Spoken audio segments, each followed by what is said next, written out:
So, soft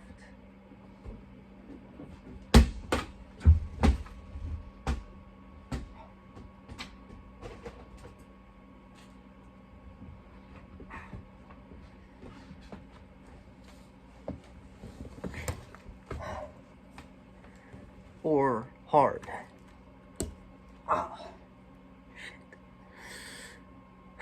So it's worth noting, in the past 2 years, there have been developments in language that make this discussion a little archaic.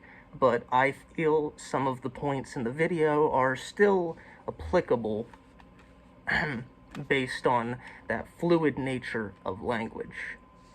So, soft, hard. You might be thinking, weird intro, right? Well, just be glad I scrapped the original script. I was supposed to use an adult toy to hit myself in the face. Sponsored by Adam Eve. Just kidding. Unless. But for serious, I don't know how true this phallic analogy or the belief that this phrasing is a little misogynistic truly is. While looking into this topic to make sure I wasn't dropping one after another wrong hot take, I watched a video by David Golzi, who suggested that this is the anatomical etymological progression that would provide this phrase meaning by association. In his video, Psychology, a Soft Science, reply to a comment. He suggests that perhaps this terminology is too critical of science, and, the ones often referred to as soft, such as the social sciences. This has me a little upset. If you're not familiar with what these two concepts are, my sources spell it out something like this.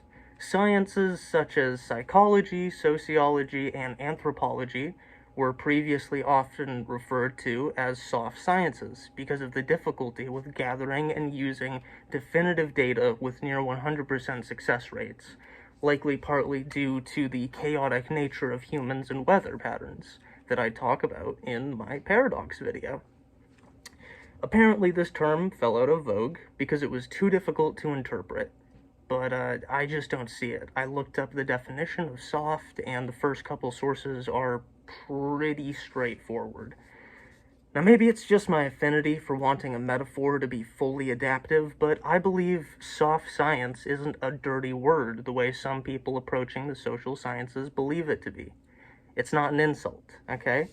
If you look into it, right, and look into it akin to scientific states of matter, you could say, rather than appealing to more linguistic and semantic sciences, which, might I remind you, also involve people and are messy language practices. Now, let's look at the metaphor again, right? This bottle is hard. It's good for hitting things, right? It's a melee weapon. Good in a bar brawl, not so good in the psych ward. This bottle is made of glass. Glass. Glass. Glass. Glass. Glass. Glass. One of the most important scientific materials, from its use in microscopes to telescopes, buildings, bottles, structural integrity. I'll link a video about it. It's truly an interesting thought experiment. Now, this is a bouncy ball.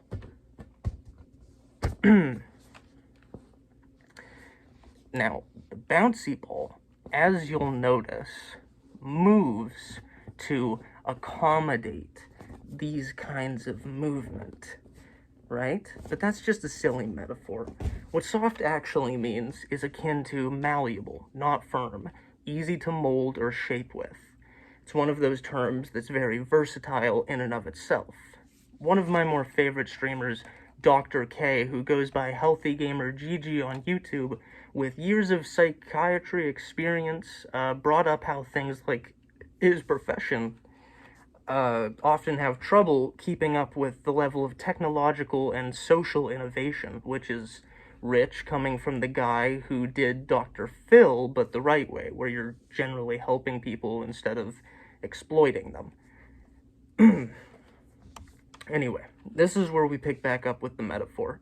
Humans, our minds, the challenge of falling into a regressive mentality, these are all problems that will likely always need solutions, and therefore, unless some cataclysmic or miraculous event happens, the tools and sciences we apply to these adversities will always need to be adaptive, or soft, as some may put it.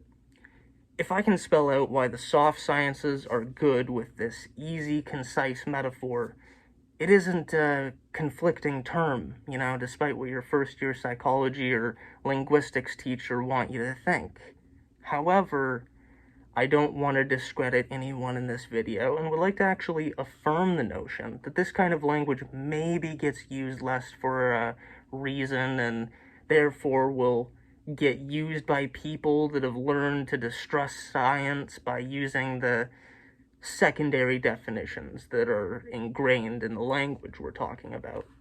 And I think it's worth discussing exactly why this terminology could take on the connotations some believe it implies. And after all, language works most fundamentally on a belief system. While you could explore everything from the methods employed to the results extrapolated like in survey data, I think there may be an underlying sociological issue here that isn't being addressed, which, considering the topic, is rather short-sighted in terms of consideration. I like to think of myself as something of a social scientist. You know, I'm something of a scientist myself. I'm interested in reading documentation, listening to doctors, and keeping up with many subjects as much as I can, from cannabis to pharmacology, psychology. No one can study it all.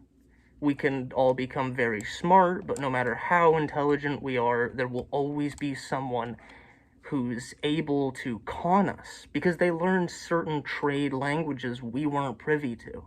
I think we can all agree that there is a certain amount of researching that needs to be done before topics like psychology allow you to call yourself a master in them, right?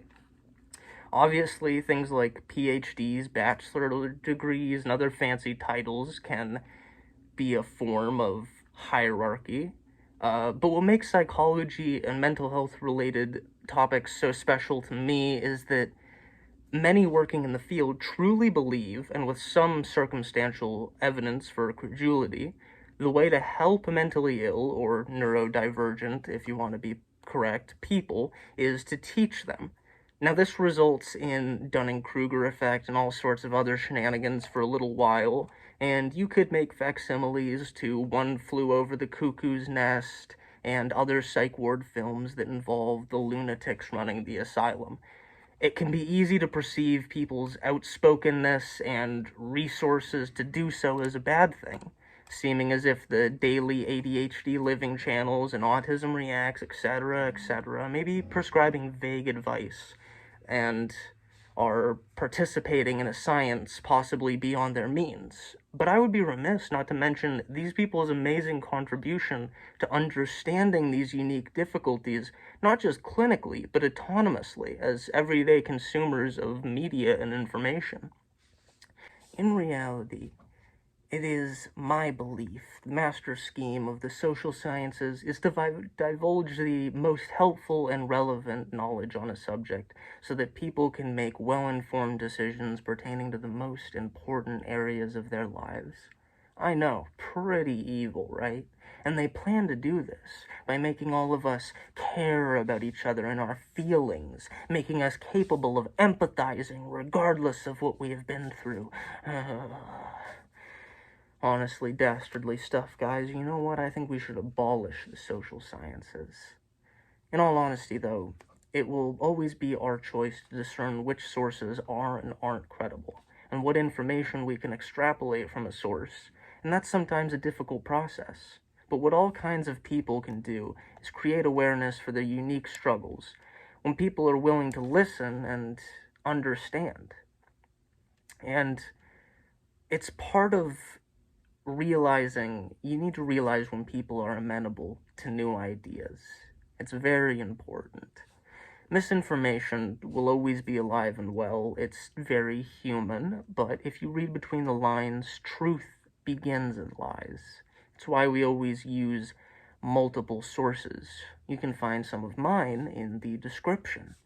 The point I'm trying to make, if I haven't already, is these sciences seem readily available to the public because of the presentation they have to the public, where almost anyone can participate.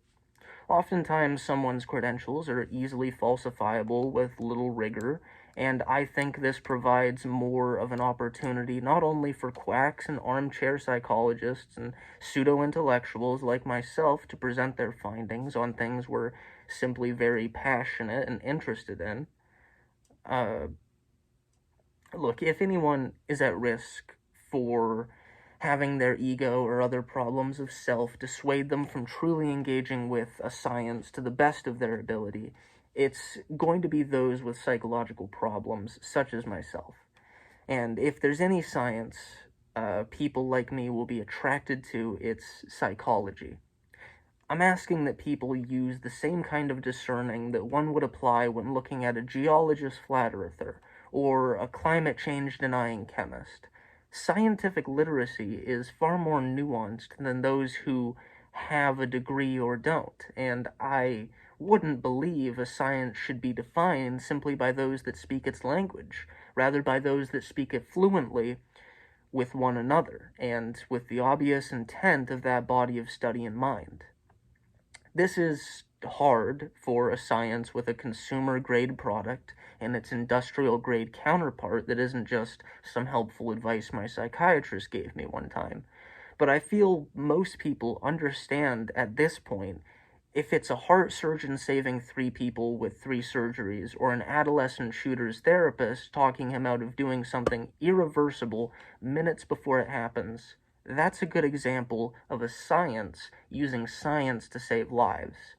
And if someone you know is suffering, and it starts to seem you haven't put in the diligent effort required to help someone with the science you've learned, at the very least, you can promote the resources that do help people, because whether or not I can quantify those results, it's better than standing around trying to figure out which problems to start on.